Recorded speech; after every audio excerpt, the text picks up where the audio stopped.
a very simple way.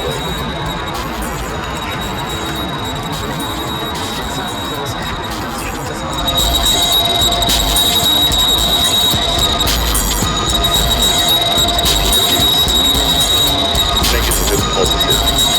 In other words, day and night, male and female, and all those opposite things that we live with. Another thing that suddenly appears and reappears for me.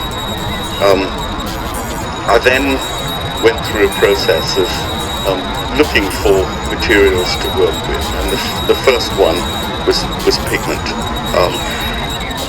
These are, in a sense, like icebergs,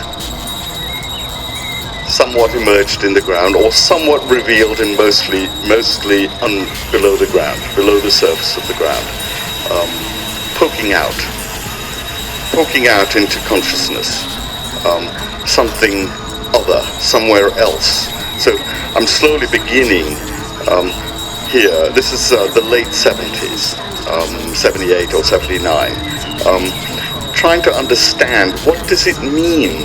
What does it mean to make an object?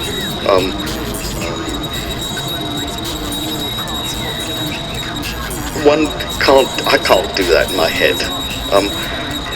What I know is that I'm not clever enough. I can't do it in my head. I have to do it in the studio. The studio is a place to think, a place to be, a place to excavate. The other thing I think I know is that the work doesn't stop when the object is made. That in fact, that's half the work. The rest of the work is watching it. Just watch it and see what it can reveal. Can it tell me about what is, or can it tell me about what is not?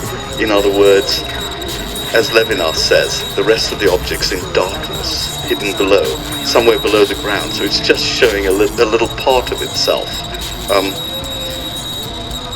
All fiction, complete lies. And that's what I like about it. Because who said, when I was making these in the late 70s and early 80s, the great thing was truth to materials. All sculptors made, you make a thing, it has to be what it says it is.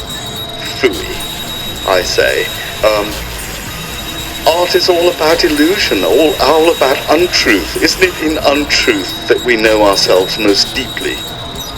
So I suggest that all the fictions, all the things that we educate ourselves to know are to be questioned, at least, if not untrue. I continued to explore these ideas in a series of works called 1,000 Names. I wanted them to have a kind of generic notion. 1,000 is a symbolic number that it might be 1 million or 10 million or 100 million, whatever. Anyway, I slowly began to form a kind of language. I made a trip.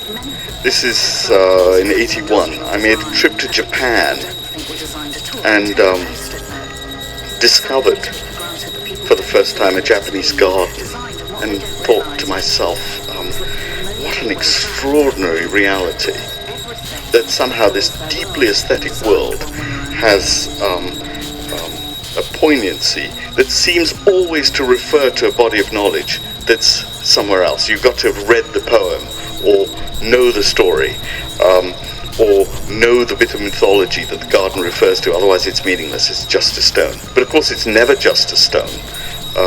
So this is a work called As If to Celebrate, I Discovered a Mountain Blooming with Red Flowers. I'm Indian, in case you didn't notice. I'm really not interested in being an Indian artist, though. But I am interested in some things that emerge out of a cultural background. I'm Indian, I'm Jewish, I'm confused, and whatever else, all that stuff. But the point is that none of them are relevant. None of them are really relevant, except that one can't get away from certain things. There's a certain something about the ritual matter in culture for me, it's red. These things are laid out.